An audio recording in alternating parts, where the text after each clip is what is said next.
Phil Twyford. Mr. Chairman, before I was so rudely interrupted,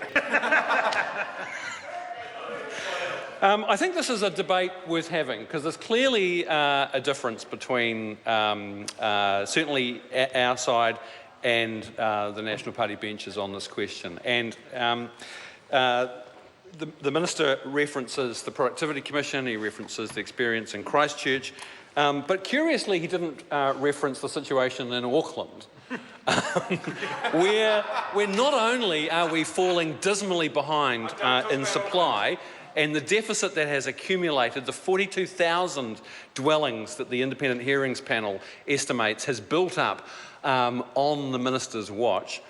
Not only has supply been such a signal failure, but also affordability has been a disaster, and we can see that today with the average dwelling in Auckland. They're not just old Auckland City, but they're across the entire amalgamated city and the Auckland region.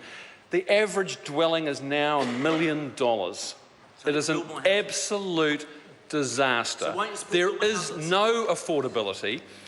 We desperately need more affordable housing, and I suspect that the Minister is among the kind of dewy-eyed optimists that the unitary plan, by injecting some greenfields land into the system and upzoning to allow more density in the city, is automatically going to deliver big gains in affordability. Well, there is a lot of smart money, a lot of urban land economists and others who are highly sceptical about that contention and don't believe that on its own it is likely to go anywhere near what's needed in terms of increasing the volume of supply. And so that is why, because urban land markets are so imperfect, and because, for example, there are demand pressures in the real estate market that are, under this government's policy settings, are unchecked. There is vast amounts of foreign money flooding into the real estate market. There is a whole system of tax policy and incentives that encourage the investment of massive amounts of capital in real estate speculation under this government. Because those things are all in place, because we have this massive accumulated deficit in the number of dwellings that are needed, we are, for a long time to come, and in fact the Minister's own officials say that the deficit of dwellings in Auckland will not be eliminated before 2030.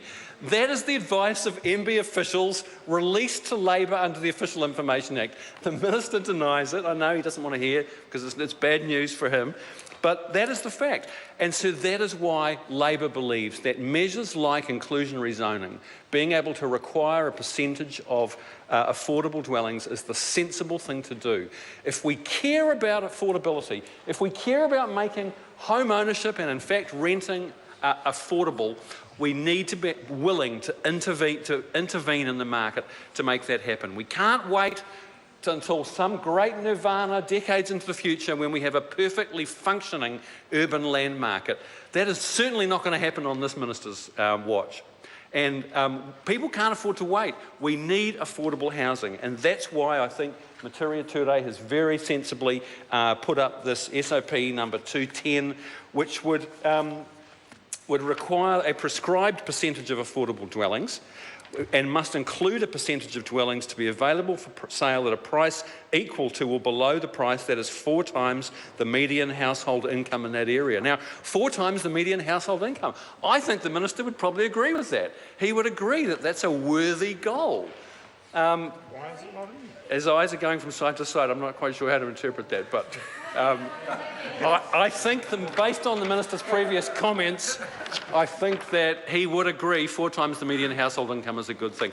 That's why, sir, my SOP that's on the table would require that all special housing areas, and it would be prospective, not retrospective, so all future special housing areas that would be enacted under the 3-year extension in this bill would be required to have a percentage of affordable dwellings.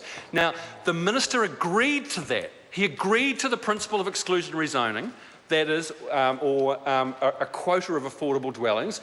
He agreed to that in the sweetheart deal that he negotiated with Auckland Iwi in the wake of his vacant Crown land fiasco. If it's good enough to put a quota of affordable homes, then David why not for the Seymour. rest of them?